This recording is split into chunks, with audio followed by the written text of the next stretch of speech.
Hello बच्चों, नमस्कार। आज हम हिंदी ग्रामर की जो पाठ योजना चल रही थी उसमें आगे के पेज पर अध्ययन करेंगे।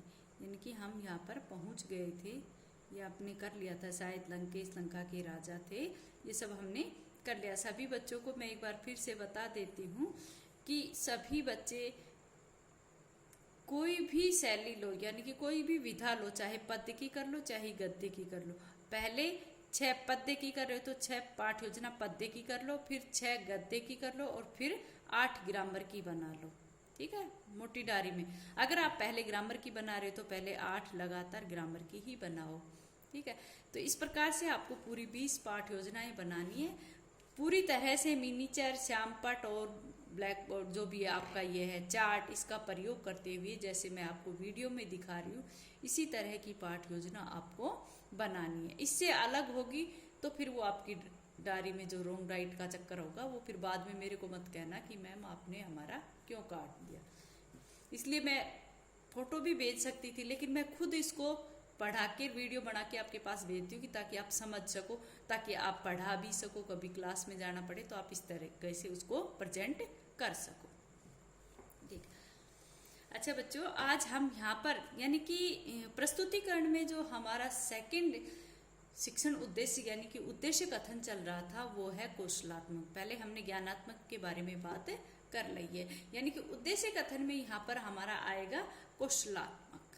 ठीक है, और छात्र अध्यापिका क्रिया में यहाँ पर आएगा निर्मीकरण चार्ट। जब आपका ये चार्ट वाला टॉपिक है, यानी कि जो मैंने बताया था कि ग्रामर का प्रस्तुतिकरण बच्चों को सीधे ही डायरेक्ट ही चार्ट के माध्यम से करना होगा। चार्ट पर वो 4-5 एग्जाम्पल लिख के लाएंगे। एग्जाम्पल के सामने उसी से संबंधित कुछ चित्र सा बना के लाएंगे जब आप प्रेजेंटेशन करोगे। यानी कि या फिर कोई बच्ची अगर फाइनल लेसन में अगर ग्रामर का टॉपिक लेती है तो वो पढ़ाने का तरीका उसका यही रहेगा कि वो क्लास में जाते ही पहले जैसे प्रस्तावना प्रश्न पूछे और सीधा वो चार्ट दिखाकर सीधे चार्ट में से उदाहरण लेके सीधे श्यामपट पर उसका सॉल्यूशन करेगी, श्यामपट पर बच्चों को समझाएगी। यानी कि संश्लेषण एवं विश्लेषण विधि के माध्यम से छात्र अध्यापिका शिक्षण करवाएगी। ठीक है, तो ये 5 उदाहरण या 4 या 5 एग्जाम्पल जो है आपको चार्ट पे बना के लाने हैं। फाइनल टीपी में अगर आप ऐसे करते हो तो आप चार्ट को थोड़ा बड़ा बनाए, उस पर 5 से तो छोटे हो जाते, 7 या 8 आप उदाहरण लिखो और उन उदाहरणों के सामने चित्र भी बनाओ। ठीक है, और मॉडल आपका जो जिस तरह से आप बनाओगे गुण संधि के पार्ट वगैरह वो बना सकते हो। तो कौशलात्मक के सामने निर्मीकरण चार्ट, बेटा यहाँ पर चार्ट ही आता है, लेकिन मैंने पिछली बार मैंने चेंज करवा दिया था। क्यों करवा दिया था? क्योंकि श्यामपट का प्रयोग इसमें ग्रामर पाठ योजना में कहीं पर भी नहीं होता है, इसलिए मैंने ये जो निर्मीकरण चार्ट का नाम है यहाँ पर आपको श्यामपट का प्रयोग करने के लिए मैंने बच्चों को कहा था। और यहाँ पर आप चार्ट की जगह, नाम तो आपका निर्मीकरण चार्ट है लेकिन यहाँ पर आप श्यामपट का प्रयोग करोगे। सभी बच्चों को ध्यान रहे, कभी कहते कि मैडम चार्ट लिख रखा था इसलिए हम चार्ट बना लाए। इसलिए मैं बार बार कहती हूँ किसी भी बात को कि आप यहाँ पर श्यामपट का ही प्रयोग करें, न कि चार्ट का, क्योंकि चार्ट का प्रयोग आपने प्रस्तुतिकरण के प्रेजेंटेशन के प्रारंभ में कर लिया है। ठीक है, तो यहाँ पर देखो किस तरह से मैंने आपको ग्रामर की जो व्याख्या कौशल आया था उसमें बताया। श्यामपट कौशल में आपको क्या करना होता है कि जैसे यहाँ पर गुण संधि है तो गुण संधि के यहाँ पर बच्चे ने क्या है परिभाषा लिखो और उसके 1-2 उदाहरण भी उनका भी सॉल्यूशन करके सामने लिखो। इस प्रकार से श्यामपट कार्य आपको ग्रामर में करना होता है। ठीक है, तो जैसे इसने लिखा है यदि ए घन आ के बाद ई घन ई आए तो ए, और ए आ के बाद उ घन उ औ आए तो ओ तथा ए घन आ के बाद री आए तो अर हो जाता है। इसी प्रकार से आपको गुण संधि की पहले परिभाषा लिखो, फिर उदाहरण लिखो किस तरह से गुण संधि का योग होता है, और फिर उसके 2-3 उदाहरण यहाँ पर आप लिख सकते हो। और सामने लिखोगे कि छात्र परिभाषा अपनी उत्तर पुस्तिका में लिखेंगे। छात्रों को निर्देश भी देगी अध्यापिका यहाँ पर कि अब मैं ये जो सैंपट कार्य करा रही हूँ ये आप अपनी नोटबुक में उतारो। तो बच्चे क्या कर रहे हैं, परिभाषा को अपनी उत्तर पुस्तिका में लिखेंगे। ठीक है, इसके साथ ही आपका निर्मीकरण चार्ट या कौशलात्मक जो था वो कार्य कंप्लीट हो गया। और यहाँ पर आपका तीसरा जो उद्देश्य कथन है वो आ गया अवबोधात्मक। और इसमें सामने लिखोगे अभ्यास कार्य। अभ्यास कार्य क्या होता है, क्वेश्चन आंसर वाला होता है, जैसे आपने पीछे किया था मूल्यांकन प्रश्न वाला होता है अभ्यास कार्य। यहाँ पर जैसे छात्र यहाँ पर इसने उदाहरण के तौर पर 5 क्वेश्चन इस बच्चे ने किए हैं, सॉरी 1 2 3 नहीं किए चाहिए, ये उदाहरण अभ्यास कार्य तो आपको इसी में करने हैं, मूल्यांकन प्रश्न आपके नेक्स्ट होंगे। जैसे अभ्यास कार्य में यहाँ पर लिखा है छात्र अध्यापिका कतिपय शब्दों की संधि विच्छेद छात्रों से करवाएगी। कतिपय शब्दों की संधि व संधि का विच्छेद छात्रों से करवाएगी। और इधर क्या आएगा, छात्र शब्दों को का संधि विच्छेद उत्तर पुस्तिका में करेंगे। उत्तर पुस्तिका में करेंगे। जैसे उदाहरण दे रखा है, निम्नलिखित शब्दों का संश्लेषण करो। नर प्लस नर घन इंद्र, हितोपदेश, इसका क्या करना है, इसका संधि विच्छेद।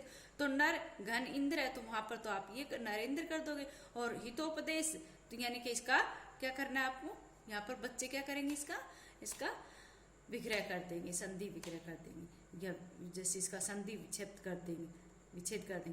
परमेश्वर, परम प्लस ईश्वर, इस तरह से यहाँ पर विद्यार्थी इसका सॉल्यूशन करेंगे। नेक्स्ट है निम्नलिखित शब्दों का विश्लेषण करो। गणेश, गण प्लस यथोचित, यथा प्लस उचित, इस प्रकार से यहाँ पर संधि विच्छेद किया गया है। और नेक्स्ट पेज पर आपका जो लास्ट है वो है अभिवृत्तात्मक, यानी कि चौथा जो आपका उद्देश्य कथन है वो क्या है, अभिवृत्तात्मक। और अभिवृत्तात्मक के सामने क्या होगा, यहाँ पर बच्चे की अपनी वृत्ति विकसित हो रही है तो यहाँ पर आपके मूल्यांकन प्रश्न आएंगे।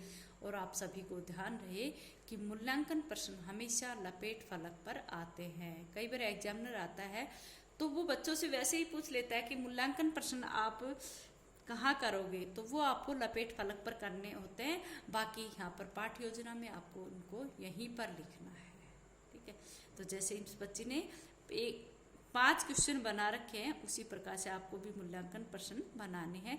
मैंने कई बच्चों को देखा है आपके बोध प्रश्न, भावबोध या विचार विश्लेषणात्मक प्रश्नों में कई बच्चों ने बहुत बड़े बड़े आंसर कर रखे। आप बेटा छोटे करो ताकि थोड़ा स्पष्ट और साफ सुथरी पाठ योजना लगे। आप आंसर इतने बड़े बड़े बना देते हो तो क्वेश्चन छोटे बनाओ ना। तो यहाँ पर 5 जो क्वेश्चन है जिसमें मैंने आपको पहले भी बताया था कि मूल्यांकन प्रश्न लपेट फलक पर होंगे, जिसमें आपका ऑप्शन वाला भी होगा, रोंग राइट वाला भी होगा और फिलअप्स वाला यानी कि खाली स्थान रिक्त स्थान वाला भी होगा और रोंग राइट वाला। जी जैसे इस बच्चों ने कर रखा है, किस पद में गुण संधि है। उदाहरण के तौर पर इन्होंने ऑप्शन दिए हैं और बच्चों के सामने यहाँ पर छात्र क्रिया में क्या आ जाएगा, इसका आंसर आ जाएगा। नेक्स्ट है महोत्सव शब्द में कौन सी संधि है, गुण, यण, दीर्घ, अयाथी। तो इस तरह से भी आप इन्होंने 2 ऑप्शन वाले करे हैं। नेक्स्ट है सूर्योदय शब्द का संधि विच्छेद करो। सूर्य प्लस उदय, ये भी सही है क्योंकि संधि भी तो इस तरह की होगा, यानी कि अति लघु उत्तरात्मक या लघु उत्तरात्मक में इस तरह के क्वेश्चन आप ले सकते हो। महा प्लस ऋषि का सही रूप लिखिए वह संधि भी बताइए। मह ऋषि वह गुण संधि है। नेक्स्ट है महा प्लस इसको सही रूप में लिखिए महेश। तो इस प्रकार से आपके ये मूल्यांकन प्रश्न हो जाते हैं। और लास्ट में आपका आता है गृह कार्य। गृह कार्य में आप वही छोटे से श्यामपट के ऊपर एक छोटा सा क्वेश्चन बना के लाओगे।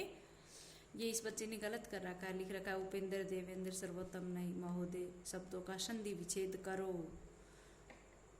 तो आप यहाँ पर या तो कोई परिभाषा दे दो और उसके उदाहरण, ठीक है। श्यामपट कार्य में आप इस तरह का एक क्वेश्चन बनाकर लिखो, ठीक है। गृह कार्य में और यहाँ पर छोटे से इसमें श्यामपट का प्रयोग करके उस क्वेश्चन को लिखोगे। और छात्र क्रिया में क्या लिखोगे, छात्र गृह कार्य को उत्तर पुस्तिका में लिखेंगे। और यह इधर आ जाएगा आपका पर्यवेक्षक टिप्पणी और इधर आ जाएगा पर्यवेक्षण हस्ताक्षर। इसके साथ आपकी तीनों पाठ योजनाएं कंप्लीट हो गई हैं।